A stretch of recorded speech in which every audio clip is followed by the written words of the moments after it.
You are live on Mad Bomber Podcast. Tonight, we have a very, very special guest. We have the president of the Oakland chapter for the BlackHole, Cisco. Cisco will be joining us in just a sec, and he may want to talk a little bit about this. We may not have won the game, but this was kind of I found this on line here, and as last night went, it was a bad showing, obviously, for the Raiders and for the Raider fans as well. But let's take a look at this. This kind of made me laugh, and hopefully makes you laugh too. Actually makes me smile. This was the game since she's been a Cowboys fan her whole life. This was the one to choose. And now she made a commitment to me that if I ever proposed to her, she'd put on a Raider jersey. And you see it tonight. I'm a Cowboy fan, born and raised, but I'm from the Bay Area. So, I mean, me and my brother are both Cowboy fans. It's just a shock. I can't even, process it. All right, that was kind of nice. I'm going to try to be nice at first, and then we're going to talk about this. We're going to talk about this game a little bit. But tonight, we are very lucky to have the BlackHole president coming in. His name is Cisco. He's been a Raider fan for a while. I just got the pleasure of talking to him. He's got great stories. He was good friends with BlackHole Rob, and then I hope he tells the story about how BlackHole Rob came to the term BlackHole. And for you who didn't see the show with Steven Chavez, BlackHole Rob and Raider Mort are the Mount Rushmore Raider fans. Those guys, I've looked up to them forever. Especially, I was lucky enough to talk to Raider Mort, and that was special. But I never got to talk to BlackHole Rob, so I'm going to bring the Prez of the Oakland BlackHole. His name is Cisco, and he is definitely a Raider fan. Cisco, what's going on, buddy? Hey, my man. Pleasure. How you doing tonight after that game? Hanging in there like the rest of us are. I was a tough season. You know, got our hopes up week one, and yeah, it's been a rough one.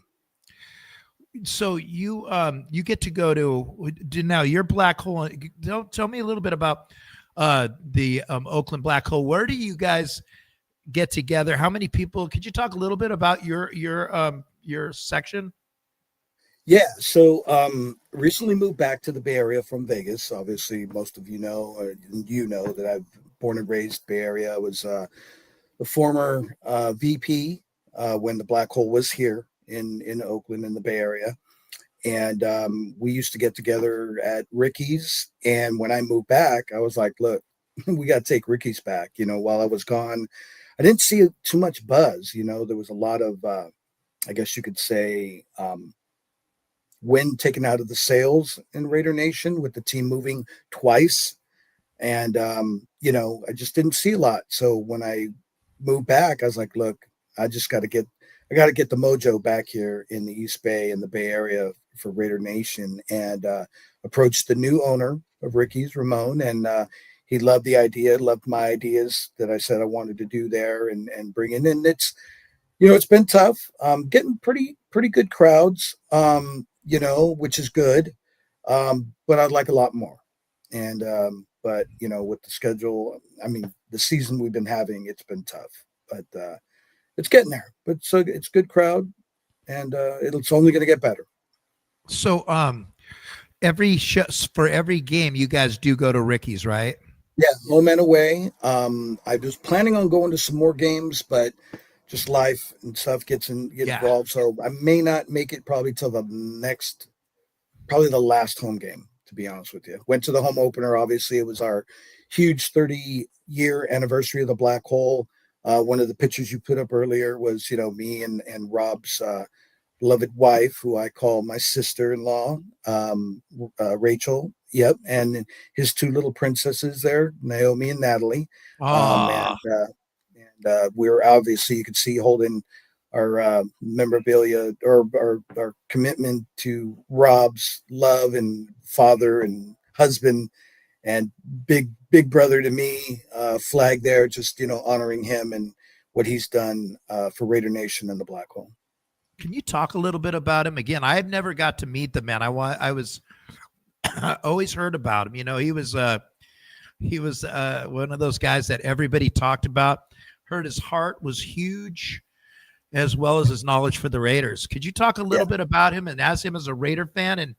And just, I know when Steven Chavez came on from Sacramento, he talked a little bit about him, and there was a lot of buzz about it after, especially the way he conjured up the name, the Black Hole. But finish on that Black Hole, on how he came up with the Black Hole for people that are turning in for the first time. But talk about Black Hole Rob, the person. And what kind of a guy he was, because I heard nothing but great things about this gentleman. Yeah, no, he definitely was, and I'll try and do it without getting a little choked up because I normally do. Me too. But I'll do my best. I wasn't fortunate to be a part of that crew at that time. I came in a few years later down the road, towards the late '90s. I became a Black Hole member, but back around '94, there was rumors about the team coming back, and Rob and his buddies, Harry, Tim, Johnny, Rich, Dave, were all congregating at Dave Monzo's house. That was their little mecca where those guys got together, and they just started talking about the Raiders coming back, and the guys just got together and were like, "Look, man, if they do, we got to do something." And it was inspired by the Dog Pound. The Cleveland game was about to come on, and they saw the Dog Pound in there with the bones and all that, and getting loud in the end zone, and they were like, "We got to duplicate that." And one of Rob's words were, "We're going to do that, but we're going to do it on rabies." So that's a couple other names get thrown out there. Rob talks about it, the guys talk about it, called the Rat's Nest, and everybody's like, no, we're not doing that. No. And then somebody said Black Hole, and it was just like, what? Wait a minute, what'd you say? And it stuck, and it is what it is today. So yeah, that's how the Black Hole came about. And it was just a bunch of rowdy guys, and it's just grown from that section to then people like myself. I didn't have seats in the Black Hole. Mine were on the 50-yard line up above, but I just loved, seeing Harry throw that dummy around, and the guys rowdy, and I was just like, man, I want to be a part of that, and they tailgated not too far from me, and I was at Ricky's one day, and they were selling shirts, and I was like, oh, wow, you could become a member? Wait a minute. And boom, bought my T-shirt, and rest is history. Got to, grow to be good friends, and what I consider family with Rob. And to touch on what you said, great guy. He was, he was a wonderful, wonderful person. And I'm not saying that because he's no longer with us. He's always been that way from day one. He always welcomed me.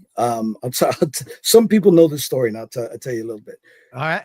I first met Rob when we were a part of a grassroots group in the East Bay called Save Oakland Sports. And each meeting, we'd have meetings, around the Bay, wherever we could get them. And for a while, we were going to the the Red Dragon on Hagenberger. And we would all introduce ourselves in the beginning of the meeting, where we're from and what team we're representing, or, trying to save, or backing. And a lot of them, we were all, even though I was from San Francisco, I was a Raider, Warriors, and A's fan.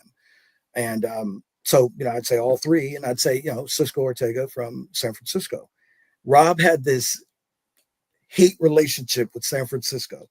And he kind of didn't like me just because I was from San Francisco. And just going to the tailgates, popping my head in, showing respect, because again, I was a member, but I was tailgating with my guys.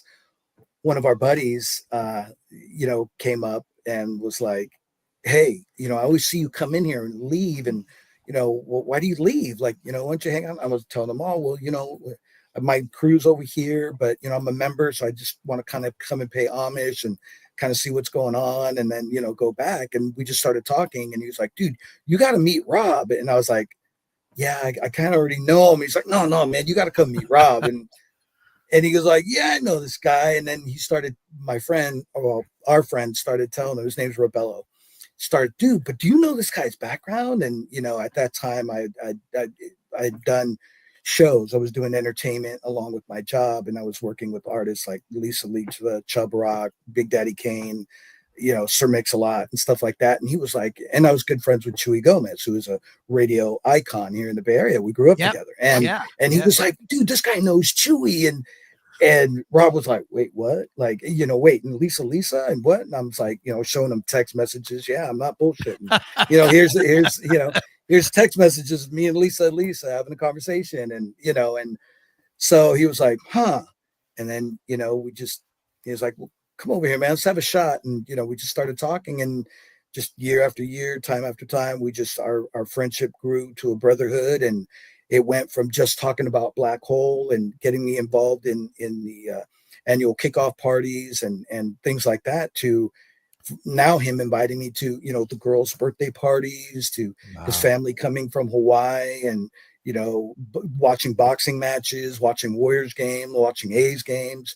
So it truly became a friendship from just, hey, helping out with the BlackHole. And it grew. And I love the man dearly, miss him dearly. And he was just a wonderful guy, taught me a lot. He was like a big brother, he's definitely like a big brother for sure. And learned a lot from him. He says, I learned a lot from you too. So we were a good team. And then eventually he promoted me to be his right-hand man and helped grow the BlackHole to what it is today, chapter wise, and giving ideas and always asking me for my input or my view on something. And great man. He probably didn't care for you, San Francisco, because of the Niners. I'm just guessing. Well, maybe so, but he obviously knew I wasn't a 49er fan. No. But I'll tell you what, I'm Raiders, Warriors, A's myself, Golden Seals. Okay, that's how. The Gilles Meloche and the Golden Seals. And I'll tell you what, when I was growing up, the Niners sucked. John Brody, they were horrible. That was my thing. I mean, I'll be 55 next month. So, I personally remember buying Mother's cookies, and there was like a free ticket to the 49er game on that bag of Mother's cookies. So, that's what I tell all the, Niner fans that want to give me crap about my team sucking and all that. And I really, really get teed off, really. And the Puerto Rican Rob, it comes out in me when they talk about Al Davis, because then I really get it into them. And I'm sure you know the story. Yeah, I'm like, you know what? How can you sit there and say that? Because if it wasn't for Al Davis, your 49ers wouldn't be the 49ers they are today. Oh, Absolutely. What are you talking about? What are you talking about? I'm like, he was the one that told the previous owners, sell the team to the Barlow family because they had money to put into the team.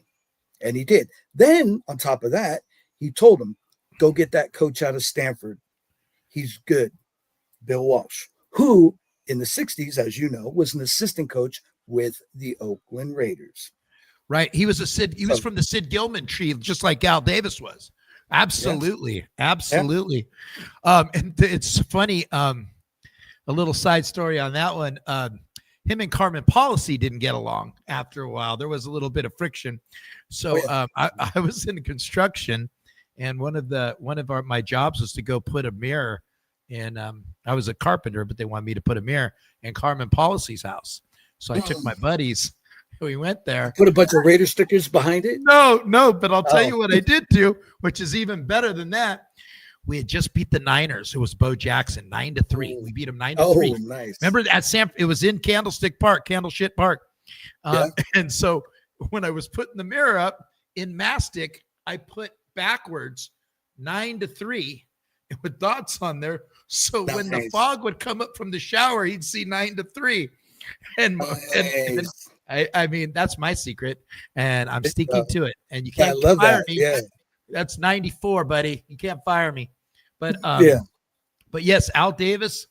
Unfortunately, I would have loved to met Al Davis.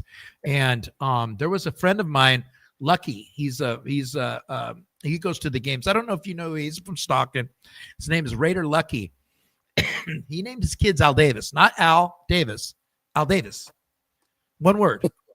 Wow. Al Davis. Yeah. And I was talking to him. So he was in the West Side Club, and he always would go up to Davis when he'd walk by and go, "You're going to take me to a game someday. You know you are."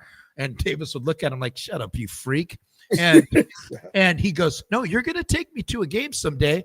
So one day he goes up, "You want to go to the Kansas City game?" And he goes, "Really? Yeah. Can you get away?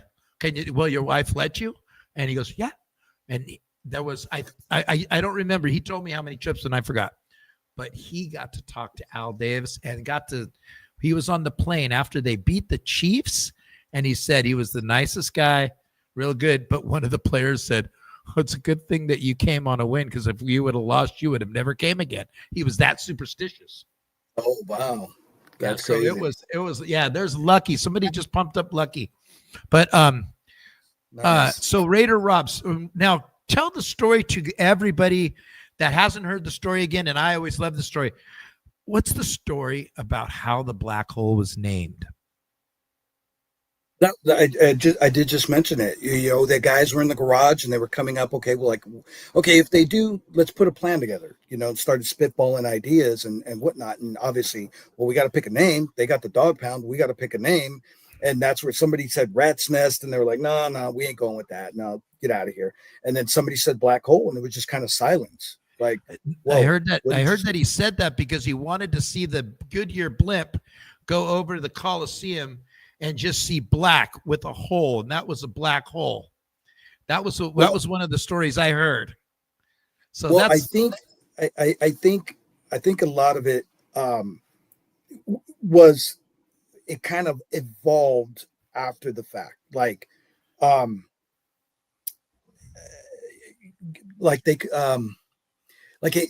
as it grew, I think they were like, look, that's where the whole concept, everybody wear black.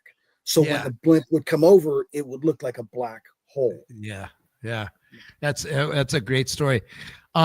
Very first memories as a junior Cisco for the Raiders. So it was like, what drew you to this team living in San Francisco? And what was the thing that, like, wow, that's my team? I've had some great stories. I'd love to hear what it was. Well, I was like 7. I was like 7, 8 years old when the team went, the Super Bowl. First time I was, 76. I was like 5 or 6 years old. Obviously my brother, my father were Raider fans. So they, I was sitting there having to watch it with them. And then when I was 10, then they were, Super Bowl, against against the Eagles. I was more involved in it. And then, I was just like, okay, Niners didn't have a Super Bowl. I think at that time, they probably had only went to one playoff game, I believe, in the late 70s, so the Raiders were the team. They were the team. And I think as I got older, I got to learn more of the history. And what I mean by history was like who Al was, like, who, stood up for people of color, didn't care what color you were. If you could play football, you're on the team.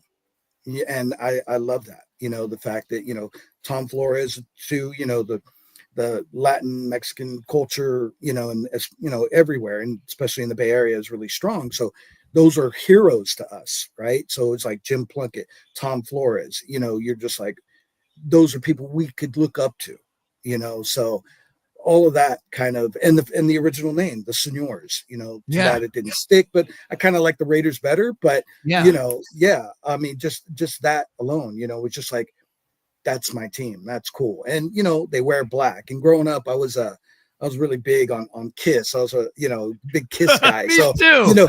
So the team colors and the swords and all that just kind of, went went like peanut butter and jelly to me. So Yeah. so it kind of just stuck. And then I started watching NFL films growing up and seeing like the Jack Tatums and the rest in peace to the whole Soul Patrol now. But watching highlights of those guys, you know, man, it was just, God, I wish I would have been able to watch those guys play, and then meeting them at, John Vella's old Super Bowl parties that he would have on Scott's at Jack London Square, and being able to talk to those guys. And they were just so humble and stuff. I was just like, man, these dudes are awesome. I mean, it was like, these dudes are awesome.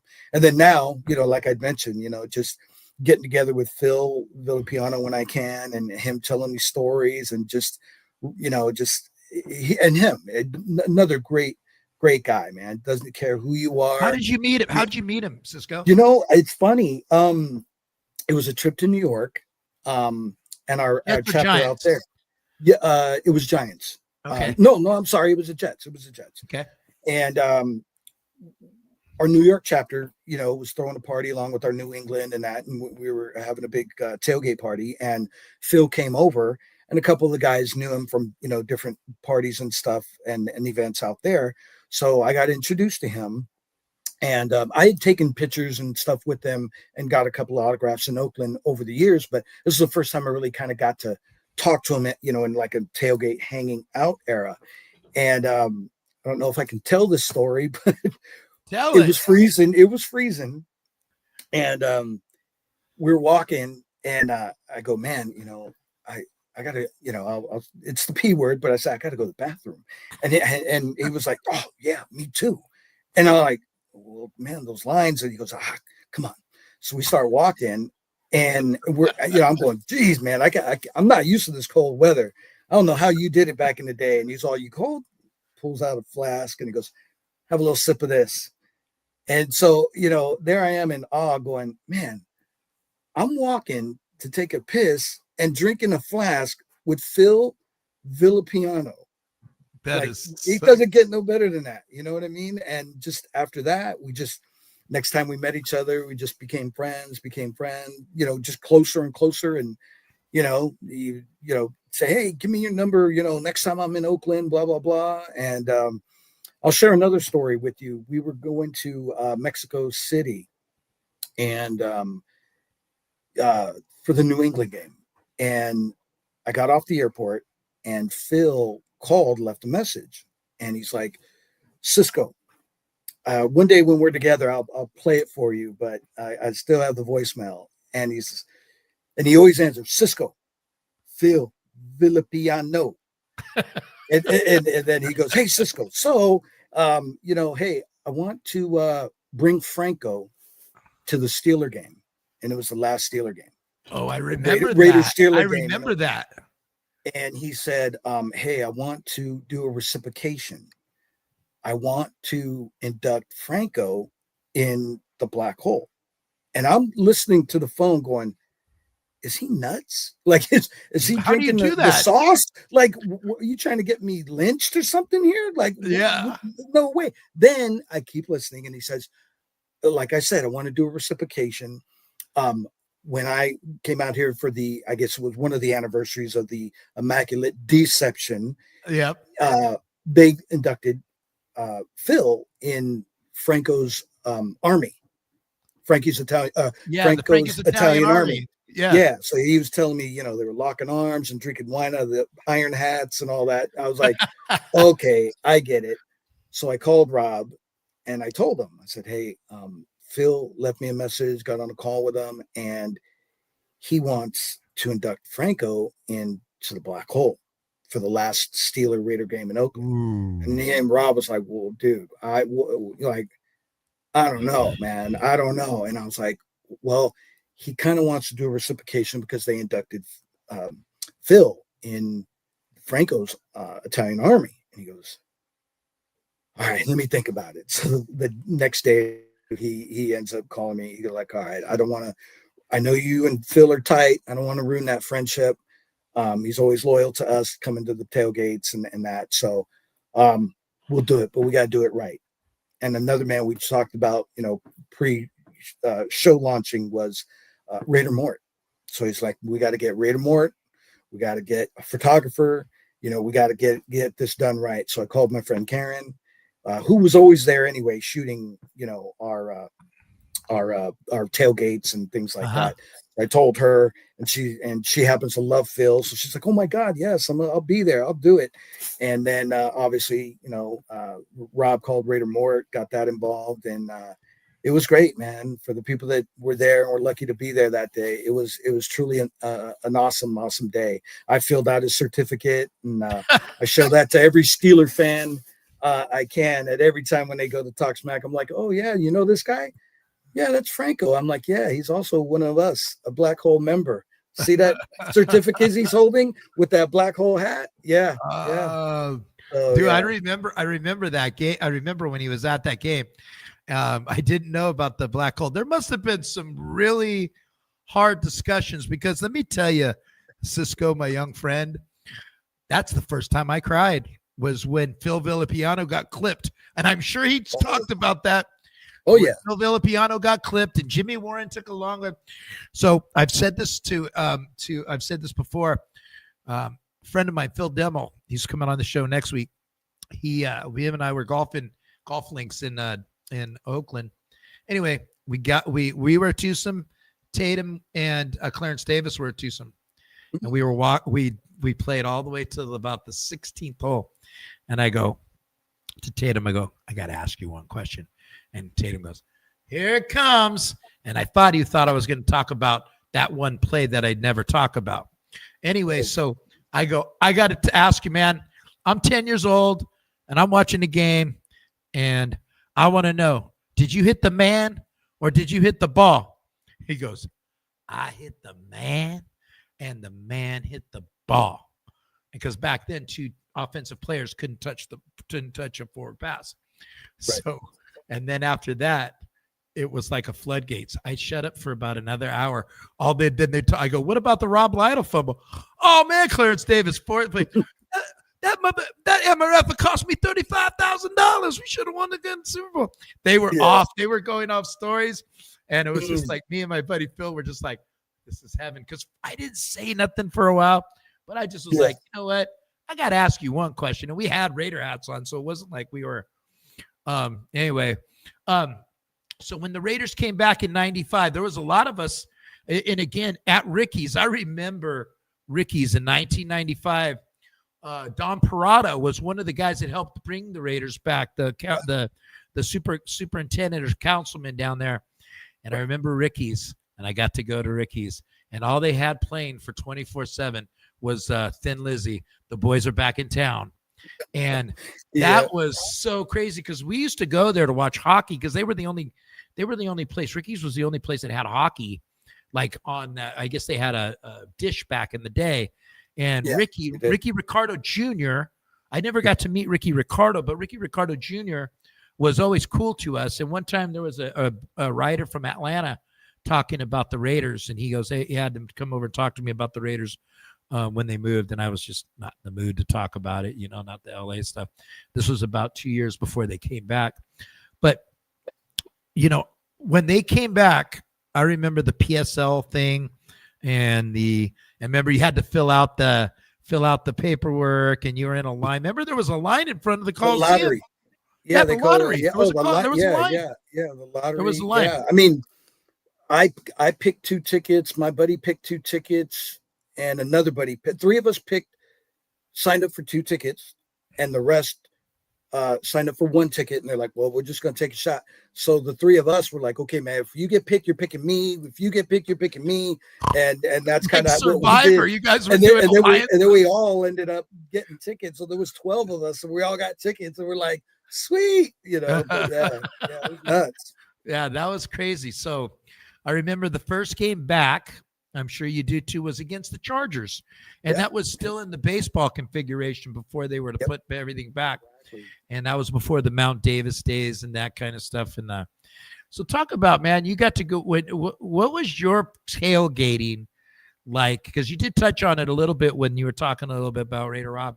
So I'm going to go first because I want to hear your story more. But I started out on the Hagenberger side, and right by where the where the light, the poles were, those big poles were. We used to park. It was easy for everybody to meet at that dirt area, and that's where we would do our barbecuing, play football, do other things, and then as the Raiders, about 97, we started going on the 66 side. So we had fun doing that, and I think that's where the dark side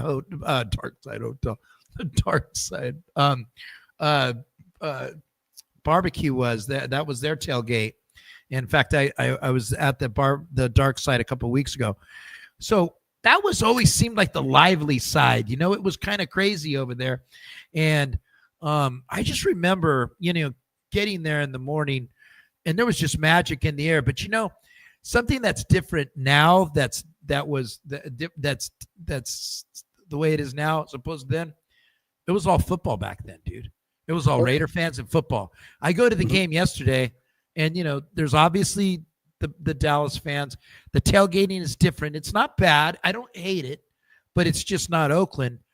But going down, and I took a friend of mine who was a Charger fan to the tailgate. And he was blown away by how everybody was so cool to him. Hey, you want a beer? You want a burger? He was like, why are you guys get bad rep? I go, well, it's because of the people that get in the stadium and open their mouths. That's when you're in trouble. But if you're here having a good time, nobody's going to jack you up. Why don't you tell me your experience? When you were a season ticket holder, when they came back, and talk about your tailgating experiences with your friends.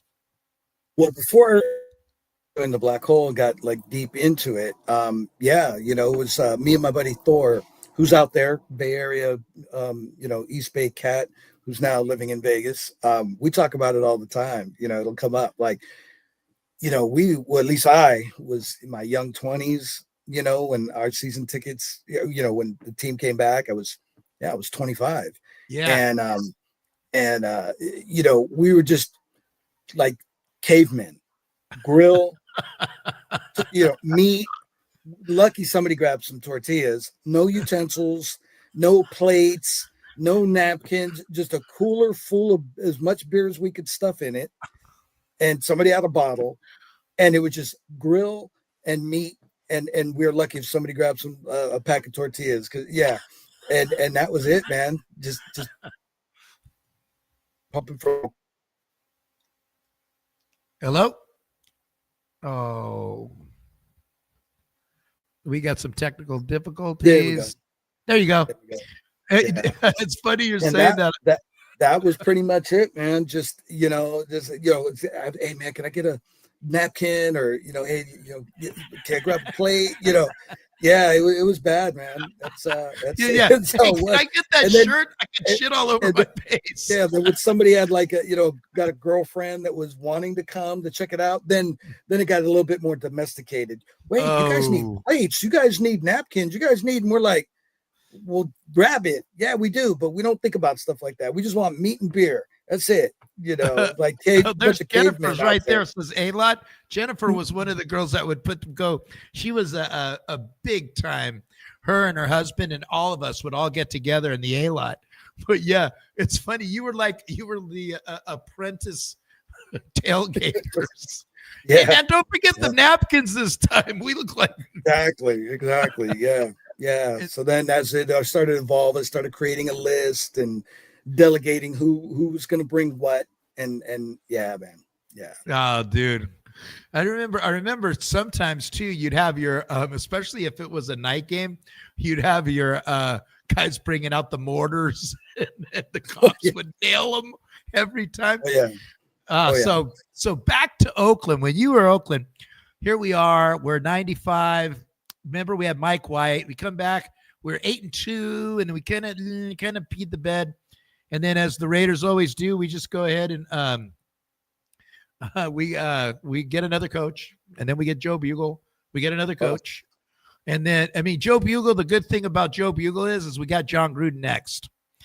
And if you remember, John Gruden came in, and we all loved Jeff George, but John Gruden did not like Jeff George.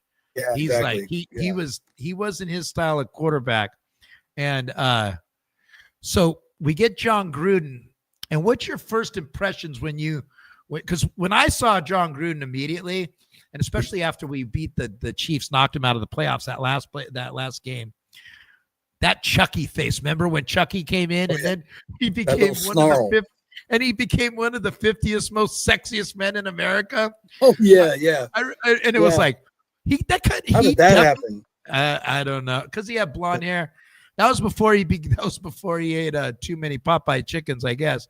But he put Oakland back on the map, and people give him credit for a lot of things, but if there was one guy that was pro Oakland, and even when he came back in 2019, I mean, he was the epitome. In fact, he was a black hole member, basically. If they won, he came straight to the black hole. That was first and foremost. And when he came back his second term, Rob and I, Rob didn't go. I think he had some family things he had to take care of. But I went to Ricky's when he threw his welcome back party at Ricky's. I presented him with a Black Hole membership with a certificate, T-shirt, that whole 9 yards. Yeah, he was Oakland. But so you get this guy. He's back in 1999. We're 8-8, and here comes 2000, and he brings himself 2 running backs. Changes the system. All well. Do you remember? Oh God, now I'm trying to remember his name. Gardner and Wheatley? No, Wheatley. Before Gardner came in a year later, but Wheatley, if you remember, he had another running back, Rasham Salam, and there was remember they had the competition in 2000, and Gruden picked the right guy because in that year he went ahead and got 1,000 yards, 12-4. We're playing a playoff game against the Miami Dolphins, first time in Oakland since I think it was 1980 when we beat Stabler and the Oilers. Yeah, what was it like for you to get back to the playoffs? I mean, we were the buzz of the NFL. I mean, the Sports Illustrated said the silver and black are back. You had Rich Gannon, one of my favorite Raider quarterbacks of all time. What about that season? That was just magical. It was, for me, it was just kind of rubbing it in, because I was still living in San Francisco. So I was rubbing it in their face all I could, payback. So I was enjoying it. Big time. So, my plates back in the day were OAK, R8, DS, and I'm working in San Francisco, and cars parked outside, and people would come in, hey, who's Oakland cars out there? And I'm like, whose it is? And should have known, so anytime I could, had my Raider flags outside my car and just parading. You didn't get your tires slid or get a car kicked or anything? No, you know what? Strange enough, I didn't.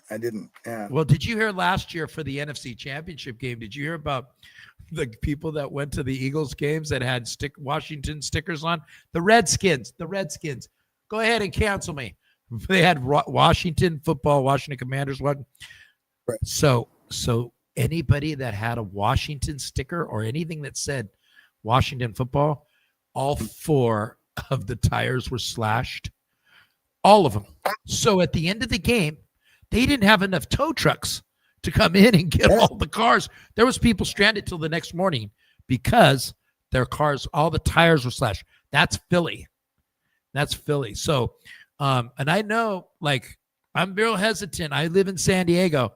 When the Chargers were here, you had to watch out what you wore. I mean, because there's always somebody that wants to. It's funny. Even to this day, people hate the Raiders, and I go, "Why do you hate the Raiders?" For the last 30 years, we haven't done anything. What did you have? True. Did you have a girlfriend that got taken away by a Raider player? What happened? And it's like, it's just silly to me that they hate it that much. But so, then we had playoffs for 2 years. And then as soon as Barrett Robbins went to TJ, it seemed like this was like the end, the start of the end. And it was, to me, it was, which is my name, Antonio Valdez. Oh, is this Raider trivia? All right, let's go ahead. I mean, we got time. why is my name Antonio Valdivia and not Tony Valdivia or Raider Mariachi? That's my buddy. I know. He's the best. I see him at the game. I met him at the game. He is the best. I love him, and his granddaughter got to play at the last tailgate. I don't know. I mean, you're Raider Mariachi to me, bud. But so after that, for me, like right now, going home after the Dallas game, you're scratching your head and you're like, what the F? WTF? What the hell? What the hell? And then you have to hear everybody. Now that there's social media, you get to hear the noise, and I hate the noise, and I don't like noise. I mean, I like solutions. I mean, tell me why you hate blah, blah, blah, and what do you want to do to blah, blah. And we'll talk about that in a minute. But when the Raiders started going down in 2003 and 2004, it was bad. I mean, it started to, those games wore on me in those years more than any other years, because we were just at the cynical, I mean, at the pinnacle, and then it was over. What was it like for you? I'd say the same, man. It was just like, it was such a high, and then all of a sudden it just, boom. Like, what happened? Like, we went from great to nothing. Like the next day, it seemed like it just like somebody flipped the switch, and it was just like, all right, now you're crap again. It's like, what happened? Then, yeah, it's hard to put a finger on, man. It really is. Yeah. I mean, I can make excuses. I mean, we see the bum calls all the time. Fake absolutely. holding. Pass interference wasn't even pass interference. I mean, it's ridiculous. But you get teams like even Dallas. They had like one penalty right in the first half or leading up to the third. It's like, really only one penalty? Seriously? Yeah. And when you're at the games, it's like where I stand. We're going to stay away from some of the Dallas stuff. But what I would like to ask you, what do you think that this current team, let's go ahead and stay and leave the past now and go to the future. And what do you think what's the biggest problem for this team, organization, whatever you want to say? What's the glaring need in your eye? Consistency. We haven't had that in a long time, and I was pretty happy when we got Pete Carroll, seeing what was out there. But again, I was even saying it to myself and to my buddies. I mean, this is going to be short lived. Guy's 73 years old now 74, who's he going to mentor? What assistance is he going to get? And they've got, Chip Kelly and, Patrick Graham. We just need consistency. We can't have this revolving coaching staff. Right. Can't have this revolving, stuff. We got to stay. I mean, it's going to hurt right now, but it's going to get better. And it's only going to get better with consistency, build that continuity. Absolutely. With each other on both sides of the ball, all phases of the ball. You're not going to hit 1,000 each time. Obviously, we got.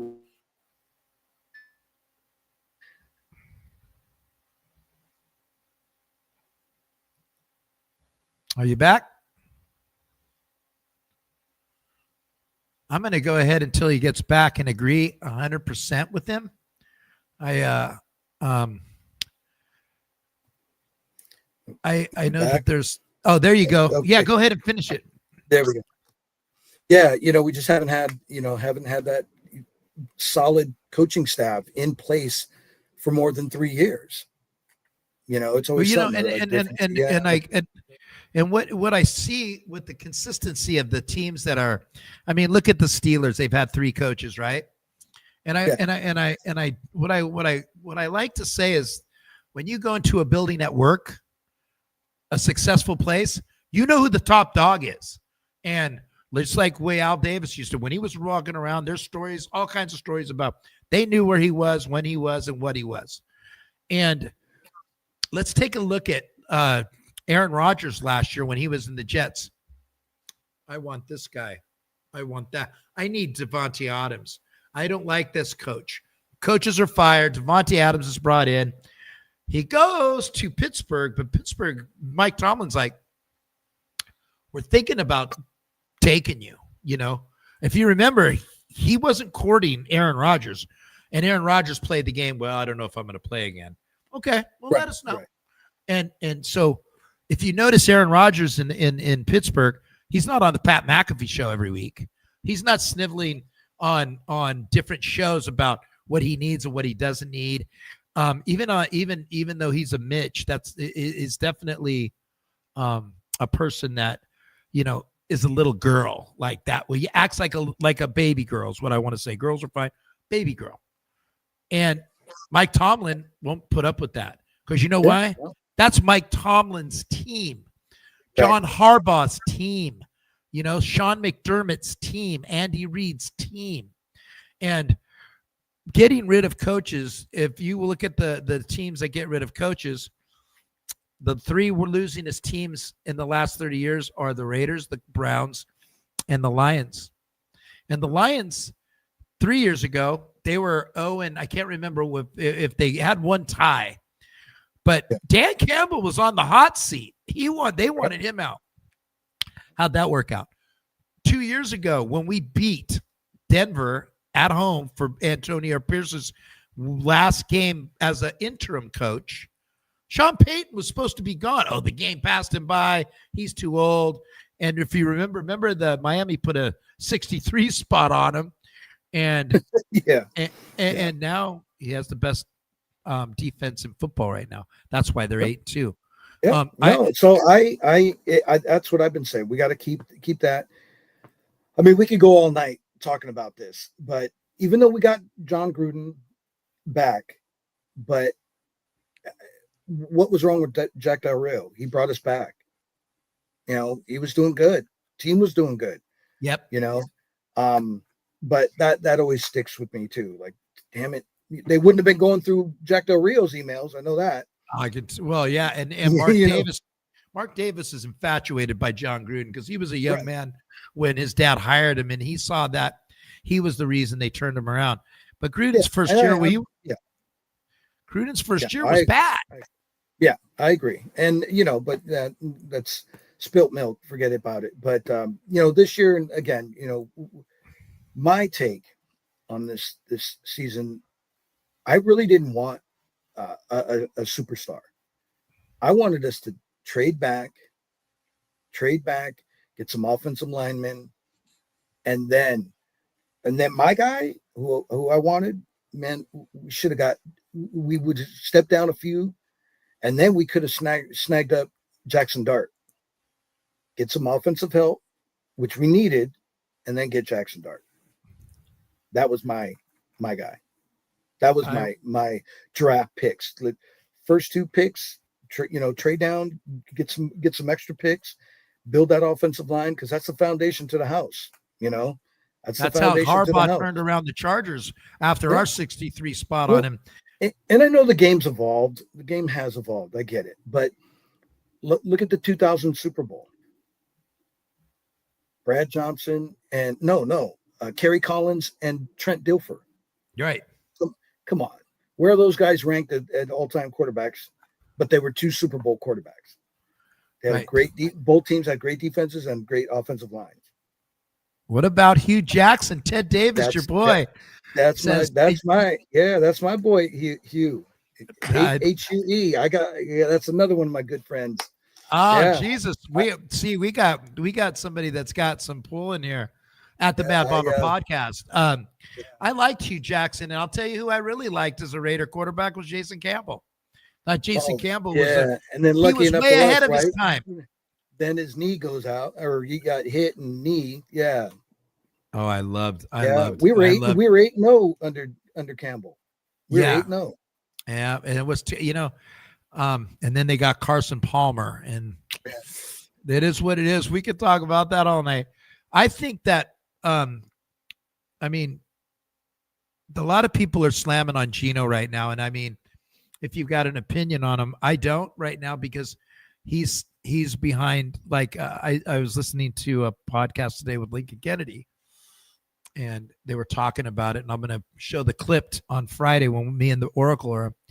And he talked about JPJ and why he's not center. And he said, look, man, he goes, JPJ likes to go hit people.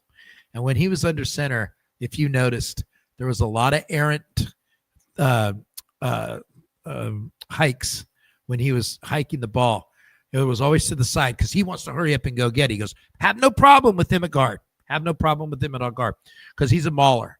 He goes, problem with JPJ is he's been hurt 2 seasons in a row.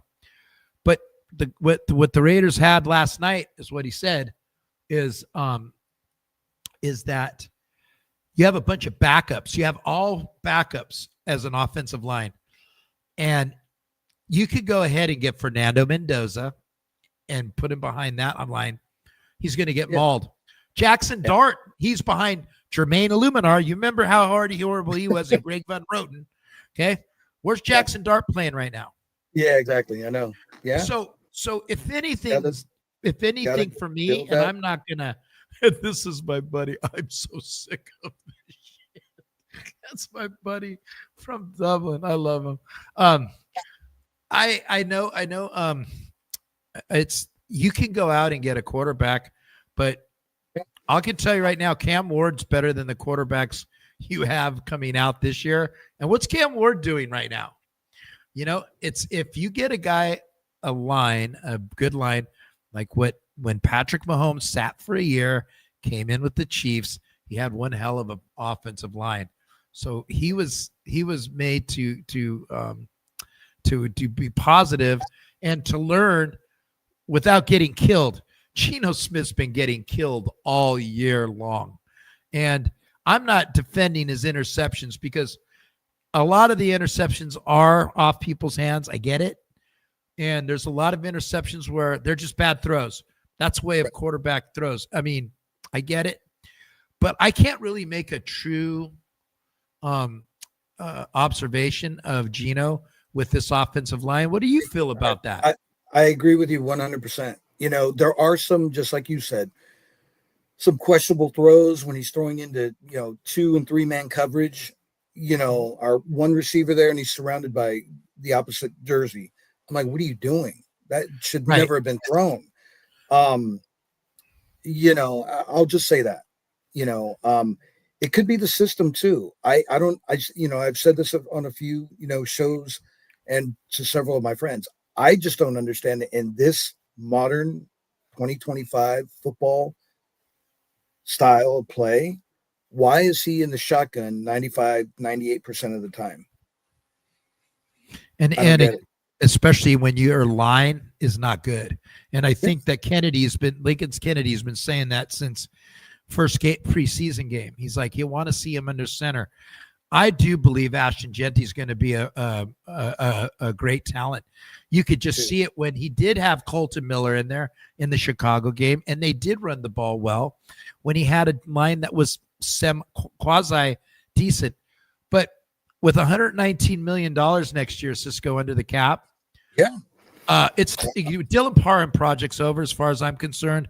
I think that it's just too inconsistent for him to get a paycheck of what he's probably going to get, because somebody will watch his PFF grade on run blocking and say, oh, we got to have that. See what we did with Alex Kappa. I'm still shaking my head. But what the Chargers did was great. I mean, they already had Slater when Harbaugh came. First pick out of the Joe Alt. Have you seen that guy? He's huge. And I know he's hurt. And now he's got a check mark on him. If I'm a Charger fan, I'm like, okay, great when he's on the field. But then they went out and got Mekhi Becton from the Ravens. They got a Pro Bowl guard. And then they bring in a center out of the draft. All of a sudden they're running. All they're doing is running like the Marty Schottenheimer days. Run. The clock tops out. You win 21-17. So that's where I'm at. Cisco, I'm going to give you the last word on what you guys are going to have moving forward. Talk about what's going on at Ricky's, what's coming in the holiday season, and what to expect when you do get to Ricky's. What kind of food we got? what kind of atmosphere? And excuse me, do you have stuff, Black Hole stuff there for sale that you can raffles and stuff like that? What's going on with you guys? No, right now, it's my first year there, or our first year there. So, I'm just trying to build the crowd, get some, some members in there. Few solid faces, but it seems like just new people are coming in and, growing. Cool. Unfortunately, my VP, bartender Danny, he's a season ticket holder, so he's always at the games. Oh, so gotcha. I'm kind of one-man show myself. So I'm just trying to build it, talking to people, networking with people, seeing their take, asking them about the Black Hole and stuff like that. So it'll be coming, just growing it right now. That's awesome. Steven Chavez did the same thing. He said he had to do the same thing. So, well, hey, Cisco, great job. I love having the Black Hole guys on here. You guys are so passionate. The game is just so much fun. I see the Black Hole parties when I'm at the games too. A little shout out for me. I'm going to be at the Sacramento Black Hole party against the Chargers. I'll be doing my show from there, the after show, and then we'll do the halftime show there. But if somebody wants to become a member of the Black Hole, let them know how you can become a member, please. Yeah, just go straight to the website, theblackhole.com.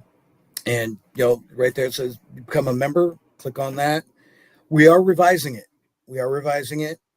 So I would probably hold off. One of the big things that was confusing people. Well, I want to join, but how am I a part of that chapter? Or I want to be a part of that chapter and things of that nature. So we're creating some avenues in there. So when you do click on to become a member, it gives you a choice of what chapter you'd like to become a part of. And you're designated to that chapter.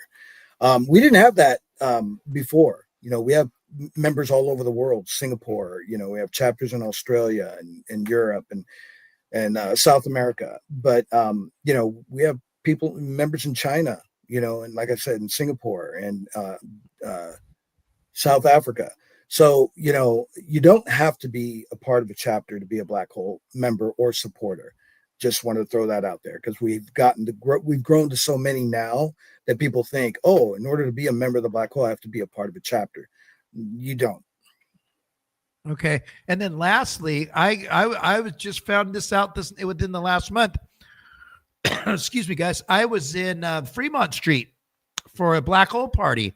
What a great place, man. It's right on Fremont Street. You can see all the freaks. And I love the freaks. They're my favorite. And a lot of stuff going on there. If you get to come to a Raider game, before you come and see me at the top of 246 at the Bad Bomber Podcast, go down to Fremont Street. The Black Hole usually has a party on Saturday night, right? Yeah, the game before. We didn't have it this weekend because the whole Monday thing and all that. And, but typically it is the Saturday before every home game, and it's at the Troy Liquor Bar upstairs of the Golden Nugget. And they have the Black Hole store right there. You can go in. Yeah, and get your Black Hole swag. Well. Yep. Exactly. Yeah, so I'm looking forward. I got some Black Hole swag I'm purchasing when I get out to Citrus Heights, and I can hardly wait, man. I'm bringing my family. Tony Valdivia, whatever we want to call him, my boy Tone. He's going to be there with his granddaughter allegedly, so we're going to have a ton of fun. Cisco, I'd never met you before until tonight, and then we talked on the phone. You're one hell of a guy. You're a great Raider fan, and man, I'd like to chew the fat up with you. And one of these days, you can do a call for me. You and Phil Ville will stroll down memory lane. Well, he's in the wintertime, he's with Janie, his longtime girlfriend in Palm Springs. So he spends the winters in Palm Springs. Wow, so he's on our same time zone, so I don't think it'd be a problem. I could probably make that happen. So I met him about 7 years ago. Bob Zeman, who used to be the Raiders DB coach, moved 2 doors down from me. So I got to watch games with him and talk to Soul Patrol and all that. So I had to go to his funeral. I was invited to his funeral, and Filippiano was there. And I talked to him. He was the only guy there. There was Ron Mix. The Flores were there. Cliff Branch was there before he died. There was a bunch of Raiders. I didn't go up there. Wasn't the time, to go up there. But he was walking around smiling and talking, and I accidentally bumped into him and talked to him, and he was a hoot. And when I was 11 years old, he used to live about a mile from us. And so we used to ride our bicycles to his house, and we would sit in front of his house like stalkers, and he would come out. And that's kind of what I talked to him about. I go, yeah, we used to come to your house in San Ramon, man. And he goes, oh, you were those kids with those little bicycles? And I'm, yeah, that was us. You guys are stalkers. Wow. I'm like, yeah, we were stalkers. Yeah. Well, anyway, Cisco, you have a great night. Thank you for taking some time out for me tonight. I really thank you, man. It was an honor to be on. And anytime, just let me know, and we'll make it happen once again. Okay, thanks a lot, man. And everybody, we will be back on Friday night. Me, the Oracle, and I will be breaking down tape for who are we playing this weekend, folks. We're playing Shadir Sanders, the Shadir Sanders games. So you will see us. The Oracle's in his laboratory right now, pulling off some tape. He gets 10 and I get 10. We'll talk about that on Friday at 7:00. And then next week we have Phil Demmel, great Raider fan and a great musician. He'll be coming in on Tuesday, and I have a surprise that night that behind door number 2, he'll be coming out as well. But anyway, guys, thanks a lot. That was a great show. I love the Black Hole. The Black Hole is just the most excellent club in all of football. They are the best. I'm a proud member, as you can see right here. I'm a proud member of the Black Hole. If you guys want to do that, go to blackhole.com, become a member. And I'll tell you what, man, if anybody wants to meet me, you Bay Area boys, come on, man. It's Thanksgiving weekend. Come on out to Citrus Heights.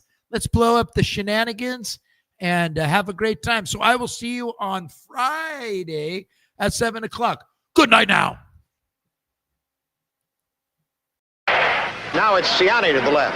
Biletnikoff to the right against Marsalis. Back is Lamonica. Throws for Biletnikoff. Touchdown Raiders! Biletnikoff is having words right now with Marsalis. Fred caught that ball after quite a physical battle with Marsalis in the right corner of the end zone. He went on out of the end zone, and then instead of slamming the ball into the turf, he ran back in about 10 yards to where Marsalis was and defiantly slammed it in the turf in front of Marsalis. The two tight ends are lined up as tight ends. Back goes Darrell to pass. He's looking for Smith, but instead goes down the middle. Chester, touchdown Raiders! Holy Toledo! What a great call! 19 yards and a Raider touchdown to make it 22-3.